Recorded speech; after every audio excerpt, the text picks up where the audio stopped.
Alors à présent, on aborde la notion de partition d'un ensemble E, alors qui est bien sûr en lien avec la notion de partie. Vous vous souvenez que quand on avait un ensemble E quelconque, on pouvait en faire des parties, on pouvait en prendre des parties. Et c'était quoi? C'était des ensembles, par exemple ça, vous voyez, ça, c'est une partie de E. Je pourrais l'appeler tout à fait A1, par exemple. Je l'appelle A1, comme ça, voilà. A1, c'est une partie de E. Et on avait vu qu'il y avait plein de parties différentes. On peut les faire absolument comme on veut. Il y a même ça aussi, vous voyez, ça, l'ensemble vide, c'est aussi une partie de E, parce que c'est toujours compris à l'intérieur. Mais nous, ce qu'on veut faire, c'est une partition de l'ensemble E. Alors, qu'est-ce que ça veut dire faire une partition? Alors, bien sûr, ça a à voir avec cette notion de partie, mais c'est un peu plus spécifique que ça et un peu plus précis. Pour faire une partition de E, en gros, ce que vous voulez faire avec votre ensemble E, c'est le diviser en un nombre fini de parties telles que, en gros, ces parties, elles respectent trois conditions. Il y a trois conditions très importantes. La première, c'est que aucune de vos parties ne doit être vide. Ça veut dire que l'ensemble vide là que j'ai fait tout à l'heure là, où je disais ah bah tiens, il y a aussi l'ensemble, il y a l'ensemble vide qui à l'intérieur, c'est aussi une partie de E, c'est vrai. Mais là, dans le cas d'une partition de E, ça n'est pas possible. C'est-à-dire qu'en gros, ce que vous voulez faire là, c'est diviser votre ensemble E en plusieurs parties, on va dire n parties, voilà. On veut diviser E en n parties différentes.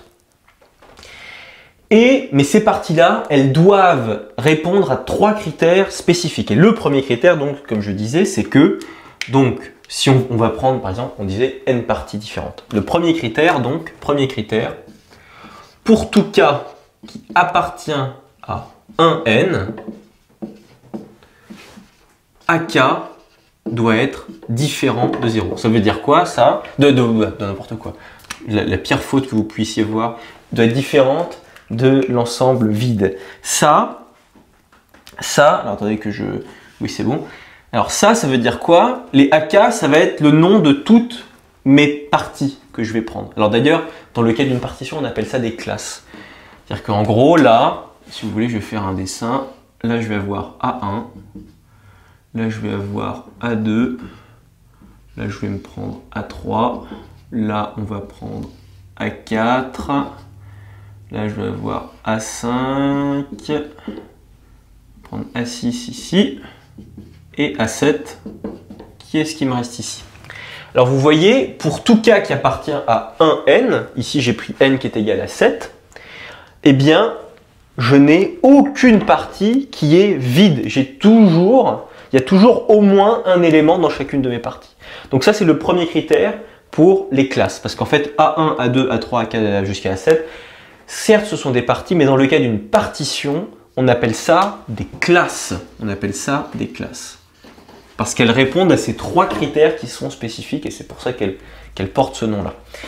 Ensuite, un autre point, c'est que ces classes ou ces parties, voilà, elles doivent répondre à un critère bien spécifique, c'est que l'union de tous les AK, là, de toutes mes parties, pour K allant de 1 jusqu'à N, eh bien, ça doit être égal à E. Et c'est bien ce qu'on a ici, effectivement. Quand vous faites A1, union A2, union A3, union A4 jusqu'à union A7, vous tombez bien sur E. Si vous faites, si vous voulez, entre guillemets, la somme, enfin, quand vous prenez ça, union ça, union ça, union ça, union ça, union ça, vous trouvez bien, c'est bon, il y a tous les éléments de E, il n'y a pas de problème là-dessus. Mais il y a encore une dernière condition très importante pour ces classes, c'est que pour tout cas qui appartient à un n, alors du coup on va plutôt non, ce qu'on va faire c'est pas ça, parce que ça va pas en notation, ça va pas être top. On va plutôt dire on va faire ça, voilà. Pour tout ij, voilà, c'est ça. Pour tout ij qui appartiennent à un n croix un n, on aurait pu même mettre un n au carré. Alors ça, attention, donc ça, comme on a vu tout à l'heure, c'était le produit cartésien de 1n et de 1n. Ça veut dire simplement que i, là, le premier indice, il appartient à ce premier ensemble qui est la liste des, enfin plutôt, qui est l'ensemble des entiers de 1 à n, et ensuite J il appartient aussi au deuxième ensemble de 1 à n. Donc pour tout I qui appartient à ça et J qui appartient à ça, on a, alors ça je vais effacer, c'est donc là très important quand même, AI inter AJ qui est égal à l'ensemble du vide. Alors là il faudrait rajouter plutôt I différent de J, c'est-à-dire que voilà, vous prenez I qui est différent de J, et vous avez AI inter AJ qui est égal à l'ensemble vide. Ça veut dire que, en gros, je ne peux pas avoir de croisement, si vous voulez, entre mes A1, A2 jusqu'à A7. C'est pas possible. C'est-à-dire que, en tout cas pour que ce soit des classes, il ne faut pas. C'est une condition très très importante. Donc là, c'est bon, c'est le cas. Mais faites gaffe parce que, par exemple, vous voyez, on aurait très bien pu faire une partition de... Enfin, on n'aurait pas pu faire une partition de E comme ça, puisque ça c'est les conditions de la partition. Mais on aurait très bien pu prendre des parties de E comme ça, et on aurait très bien pu avoir A4 qui prend aussi tous ces... Voilà, on aurait pu très bien faire ça, vous voyez. A4, il aurait eu en plus tous ces éléments-là, vous voyez, qui auraient été aussi dans A3 et dans A2. Non, nous, on ne veut surtout pas ça. On ne veut surtout pas ça. Voilà, ça, c'est la dernière condition pour avoir des classes A1. Là, si A1, A2, A3 jusqu'à A7, là, en fait, c'est jusqu'à AN. Mais là, j'ai pris N qui est égal à 7.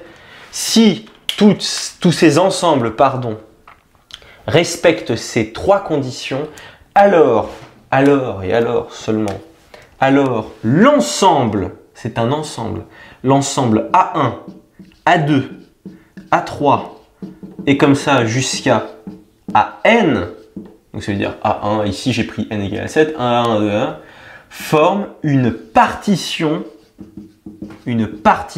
très importante de E.